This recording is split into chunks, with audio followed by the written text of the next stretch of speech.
Namanya orang yang berumah tangga, ada saja cekcok antara suami dan istri. Dari mulai masalah sepele sampai masalah yang besar. Tidak jarang suami yang dengan entengnya, ringan tangan, memukul istri sampai istri menangis. Jika tidak dihadapi dengan kepala dingin. Bukan tidak mungkin cekcok tersebut berujung pada perceraian dan hal itu akan berimbas pada mental anak-anak mereka. Sebenarnya, bagaimanakah hukum membuat istri menangis dalam Islam? Allah berfirman, dan pergaulilah istrimu-istrimu dengan baik. Lalu, jika kamu tidak menyukai mereka, maka bersabarlah karena mungkin engkau tidak menyukai sesuatu, padahal Allah menjadikan padanya kebaikan yang banyak.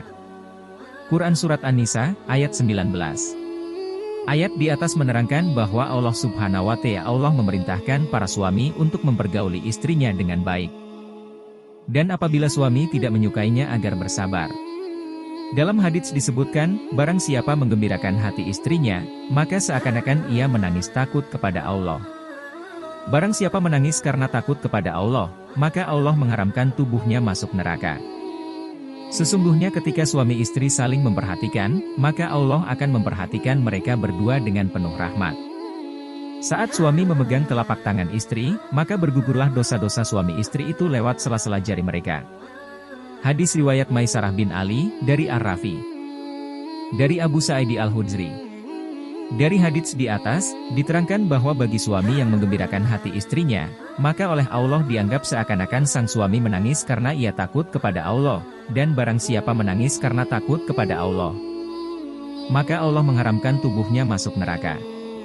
Adapun hukum suami yang membuat menangis istrinya tanpa hak adalah haram. Allah berfirman, orang-orang yang menyakiti mu'min laki-laki dan mu'min perempuan tanpa perbuatan yang mereka lakukan, maka sesungguhnya mereka telah menanggung kebohongan dan dosa yang nyata. Quran Surat Al-Ahzab ayat 84. Allah telah melarang kita untuk saling menyakiti orang lain, terutama antar sesama muslim tanpa hak. Bagi orang-orang yang menyakiti atau melukai orang mu'min baik itu mu'min laki-laki maupun mu'min perempuan dengan tanpa perbuatan yang mereka lakukan, maka dia akan menanggung kebohongannya dan juga dosa.